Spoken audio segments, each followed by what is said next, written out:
Hard skills क्या होती हैं? कंप्यूटर से रिलेटेड है। बताओ आप लोग क्या होती है hard skill? Sorry, I am not getting you. Please एक बार खड़े होके बोलेंगे। हाँ जी, बिल्कुल बिल्कुल सही जवाब। बिल्कुल हार्डवेयर की ही तरह, जिस तरीके से कंप्यूटर में हार्डवेयर होता है वैसे ही हमारी लाइफ के अंदर हार्ड स्किल्स होती हैं। आपकी हार्ड स्किल्स क्या है? Purely hardware type. जैसे क्या? आपकी डिग्री। ठीक है, क्या है आपकी डिग्री? क्या है वो आपकी डिग्री? Formal degrees. ये फॉर्मल डिग्री मैंने लिखा है, ये क्या है? Piece of paper. If your behaviour is not good so it is just a piece of paper. Hard skill है, इसके बगैर आपको कहीं पे खड़े भी नहीं होने देते हैं। बट एकेडमिक क्वालिफिकेशंस क्या है? ओनली फर्स्ट स्टेप है ना। पहला स्टेप है आपकी हार्ड डिग्रीज। हार्ड है, इससे आपको कितनी जॉब मिल सकती है? कितने पैसे की जॉब मिल सकती है? भाई ये तो चाहिए ही ना, आप लोग इसीलिए तो यहीं पे आए हो कि आपको एक डिग्री तो चाहिए। बगैर डिग्री तो आपको कोई खड़ा भी नहीं होने देगा। मुझे कैसे पता चलेगा? That means who guys you are, कौन हो आप लोग, कैसे पता चलेगा? आपका वो सर्टिफिकेट, आपकी डिग्री तो बोलती है कि भाई मैंने एमडीयू से ये डिग्री की है, ये डिग्री मिली है मेरे को। ठीक है, सो डिग्री बेसिकली आपकी किस में आती है? हार्ड स्किल्स के अंदर। उसके बाद प्रोग्रामिंग स्किल्स। आप लोग प्रोग्राम लिखते हो, आपके पास क्या होता है प्रोग्राम के अंदर? गैदरिंग। जो अनफिल्टर्ड है, जो बिल्कुल अनप्रोसेस्ड है, उसको क्या बोलते हैं? Unprocessed material you guys have, क्या बोलते हैं उसको? रॉ मटेरियल बोलते हैं। सिविल इंजीनियर हो क्या आप लोग? रॉ मटेरियल, उसको डेटा है ना, डेटम डेटा। ये सिंगुलर प्लूरल चल रहा है मेरे साथ, बहुत अच्छी बात। डेटा डेटम है ना। तो डेटा आप लोगों के पास है। प्लीज इस चीज को प्लीज आप लोग है ना अपने दिमाग में डालो गाइस। इसको मजाक में भी ना डाटा मत बोलना। बहुत ज्यादा लोगों को देखा है मैंने, बहुत बड़े बड़े लोगों को देखा है, ऑफिस में काम करते हैं, लेक्चरर की पोस्ट पर भी हैं, इवन देन वो लोग उसको डाटा। आप लोगों के पास डाटा है ना, उस डाटा को हम ऐसे कर देंगे भाई, उस डाटा को बोतल में लगा लो बस, और कुछ नहीं कर सकते आप उस डाटा का जो आपके पास है। ठीक है, वो डेटा, DAY डेटा। ठीक है, वो डेटा भी नहीं बोलना है आपको, इट्स डेटा। क्या बोलोगे? डेटा। ठीक है, वो डेटा है और डेटा के ऊपर आप लोग काम करते हो। तो प्रोग्रामिंग स्किल के अंदर आपके पास डेटा होता है। जैसे ही वो प्रोसेस हो जाएगा पूरा, फिर वो क्या हो जाएगा? क्या हो जाएगा? वो इंफॉर्मेशन में कन्वर्ट हो जाएगा। बीच में एक बार संदीप सर के लिए प्लीज जोरदार तालियां हो जाए।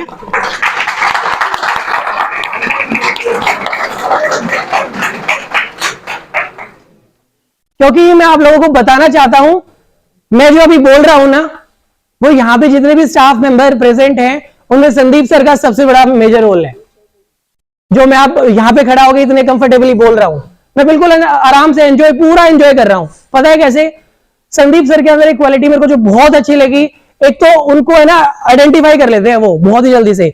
आप ये काम कर सकते हो, फिक्स इट, इंप्रूव इट। आप ये काम अच्छे से कर सकते हो, improve it and done it. ठीक है, सो सर ने मेरे को पहली क्लास, मुझे याद है, उधर लगती थी, हमारा कॉलेज अंडर कंस्ट्रक्शन पे था उस टाइम पे, उस वाली बिल्डिंग में, उधर उस वाली साइड। तो वहां पे सर पहली क्लास में प्रोग्रामिंग लैंग्वेज एक एल करके कोई सब्जेक्ट था अपना ना। सो सर ने पहले ही दिन कुछ बच्चे उठाए क्लास के अंदर से, उनमें से फॉर्चुनेटली मैं भी था, और उसमें से क्या कहा था कि प्रेजेंटेशन तैयार करके लानी है। उस दिन के बाद से मैंने कंप्लीट सेमेस्टर में डेली प्रेजेंटेशन दी थी, डेली टॉपिक के बारे में। फिर ऐसे ही मैम किरण मैम है, अमन मैम है, ऐसे ही इन्होंने किया। आप लोगों को लगता है यार टीचर पता नहीं डेली बुलवा लेता है हमसे, उससे क्या ही होता है? बहुत इफेक्ट होता है गाइस, मैं सीरियसली बोल रहा हूं। आप लोगों को अगर ऐसे ये टीचर्स मिले हैं ना, सो प्लीज आप लोगों को इनका बिल्कुल थैंकफुल होना चाहिए, क्योंकि इन्होंने इतने अच्छे से आइडेंटिफाई किया और उस चीज को अच्छे से काम किया। So sir thank you to you. ठीक है, get back to the point guys. क्या बोलोगे? बोले please, get back to the point and data, not data. Data कुछ नहीं होता है, इट्स डेटा। सो अभी फॉर्मल डिग्री हो गया, प्रोग्रामिंग स्किल्स आपकी हो गई। प्रोग्रामिंग स्किल्स आप लोगों ने सीख ली। भाई कितनी प्रोग्रामिंग सीखोगे? जावा सीखते हैं तो नई लैंग्वेज आ गई, अब पाइथन आ गई। पाइथन सीखोगे उसके बाद कोई नया ही आ जाएगा। सो उससे क्या होगा? आप इंसान कितनी लैंग्वेज सीख सकता है? सी सीखो, C++ सीखो, जावा सीखो, पाइथन सीखो, फिर साथ में आपको एक डेटाबेस भी आना चाहिए, है ना? नहीं तो आपका वही सो कॉल्ड डाटा आपका कहां स्टोर होगा, है ना? वो डेटा आपको, डेटाबेस आपको पता होना चाहिए। फिर डेटाबेस में भी डिफरेंट टाइप ऑफ है, क्या क्या चीजें सीखनी पड़ती है। और आजकल तो और ये एक नई लैंग्वेज आ गई है, पाइथन सीखो। क्या क्या सीखोगे आप, कितनी प्रोग्रामिंग लैंग्वेज पे काम करोगे। सो ये इसीलिए बोला जाता है हार्ड एंड टफ वाली बात है। सो हार्ड स्किल्स के अंदर programming skills I. Next, computer analysis. It is what, it is computer analysis. Computer भी कुछ बच्चे अजीब बोलते हैं, कंप्यूटर मैडम जी, कंप्यूटर है ना। ये जो हमारा क्या आता है कि ना, बोलते हैं ना कि जी इंटरव्यू तो कर लेंगे सर, प्रॉब्लम पता है कहां आ रही है हमारी ना, ये जो टोन आती है ना हरियाणवी, जो लठ लगता है साथ में, सर इसका क्या करें हम। Computer, how are you, I am fine sir. So ये वाली जो फीलिंग आती है ना गाइज, ये आप लोगों को डिसएडवांटेज देती है। एक तो हम हरियाणा से, फिर हरियाणा में भी बेसिकली रोहतक से जब बात आ जाती है, रोहतक सोनीपत झज्जर वालों की, सो लठ तो लगना ही लगना भाई अपना तो, ठीक है। जब आप लोग एमएनसीज में जाओगे ना, वहां पे नहीं लग सकता ये लठ। इस लठ की वजह से वो बोलेंगे सर आप और आपका लठ बाहर ही रहो, क्योंकि उनको कंपनीज के अंदर भाई लठ की थोड़ी जरूरत है, लठ की बिल्कुल भी जरूरत नहीं है। सो वहां पर आपको छोटा सा ही काम करना होता है। ये लठ मैं आपका अभी दूर कर दूंगा 1 सेकंड में। आपकी कम्युनिकेशन स्किल्स के अंदर से ये जो हरियाणवी वाली प्रॉब्लम है ना, वो 1 ही सेकंड में दूर हो जाएगी। कैसे होगी दूर, बताऊंगा थोड़ी देर में, शांति रखो। अभी हार्ड स्किल्स की बात हो रही है ना, सॉफ्ट स्किल्स की बात करेंगे तब बताएंगे। सो it is computer analysis. Computer analysis basically वही हार्ड टर्म है, कंप्यूटर के बारे में पूरा नॉलेज होना चाहिए आप लोगों को। और कंप्यूटर स्ट्रीम ही आपकी तो ऐसी हो गई कंप्यूटर साइंस, इसके बगैर तो काम ही नहीं चल सकता आप लोगों का। डिजाइनिंग स्किल्स, डिजाइनिंग स्किल्स आपकी पता है कहां जाती है। आपको एक प्रेजेंटेशन के बगैर काम ही नहीं चल सकता आपका। प्रेजेंटेशन तो देनी होगी आप लोगों को, कंपनीज में जाओगे, टीम लीडर बनोगे। देखो मैंने तो पहले ही बोला था, पहली स्लाइड से स्टार्ट किया गया था, बेरोजगार नहीं छोड़ूंगा किसी को। पहली स्क्रीन पे मैंने क्या डाला था कि आपको कंपनी में पहुंचा रखा है, बट सैलरी चाहिए सर, थोड़ी सी सैलरी इंक्रीज करवाओ सर। सो उसके ऊपर काम कर रहे हैं अभी यहाँ पे, ठीक है। सो डिजाइनिंग स्किल आपकी बहुत ही ज्यादा शार्प होनी चाहिए। आप प्रेजेंटेशन स्किल्स आपके पास होनी चाहिए, हाउ टू प्रेजेंट यू, ठीक है। आप अपने आप को कैसे प्रेजेंट कर रहे हो। आप पता है आप लोग क्या बोलते हो कि सर हम तो कंपनी में लग गए, ऐसे किसकी पोस्ट पे सर, हम अजीब अजीब सी पोस्टों पे लगे हुए आप लोग। सबसे पहले बोलते हो कि सर हम मार्केटिंग नहीं करेंगे। मैं एक बात बताऊं, कोई भी इंटरव्यू होता है ना, सबसे पहले आप खुद की मार्केटिंग कर रहे होते हो, आप अपने आप को बेचते हो। किसी भी कंपनी में जाते हो, जब कोई भी प्रेजेंटेशन हो रही है ना, आपका टॉपिक क्लास से ही लगा लो।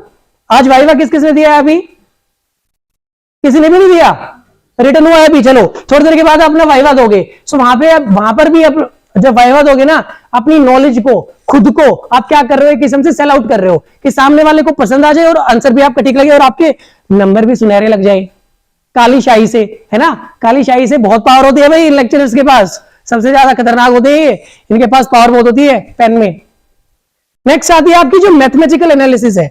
कुछ लोगों की कैलकुलेशन बहुत शार्प होती है, ठीक है, वो कैलकुलेटिव होते हैं, बहुत ही ज्यादा बिजनेस ओरिएंटेड तो हैं, बट वो कैलकुलेशन बहुत शार्प कर लेते हैं। और कुछ लोग क्या होते हैं, उनको मैं 1 लाख रुपए दे दूं वही नहीं गिने जा रहे हैं, ठीक है। आप लोग लाख रुपीस चाहिए तो कितना, कि सर 1 लाख सैलरी हो जाए सर, मौज हो जाएगी, पहले लगा दो 1 लाख में। 1 लाख गिन भी लेगा, 1 लाख को मैनेज भी कर लोगे, डिवाइड भी कर लोगे, अपने पेरेंट्स को कितना देना है, खुद को कितना देना है, खुद का कितना बचाना है। एक चीज बताता हूं अभी इसी पॉइंट पर, आगे नहीं जाते। मैथमेटिकल एनालिसिस और कंप्यूटर एनालिसिस है ना, साथ में सारे को कंबाइन करके एक चीज बताता हूं। आप लोग जितनी भी सैलरी पे लगो ना, इवन अपने पेरेंट्स को भी मत बताना कभी। ये रूल है लाइफ में, सीख लो इसको। कभी भी अपनी सैलरीज, जो बॉयज स्पेशली, प्लीज अपनी सैलरी को कभी भी मत बताना, क्योंकि आपके लिए थोड़ा सा बचा के रखना भाई, ठीक है। अब जो आप लोग कहोगे कि सर ये तो गलत बात होगी, नहीं सर मैं तो अपनी मम्मी को बताऊंगा, अपने पापा को बताऊंगा, सारे ले लेंगे भाई, आपके लिए कुछ भी नहीं बचेगा। सो प्लीज अपने लिए उस चीज को यूज करो, उस पैसे को कहीं पे इन्वेस्ट कर सकते हो, खुद पर इन्वेस्ट कर सकते हो, अपनी चीजों को इंप्रूव कर सकते हो, ठीक है, उस पैसे को बचा करके, यूज करके। सो इसलिए बता रहा हूं, बाकी मेरा कोई ऐसा लेना देना नहीं है कि आप लोगों के घरों में मैं लड़ाई करवा दूं, ऐसा कोई रीजन नहीं है। But please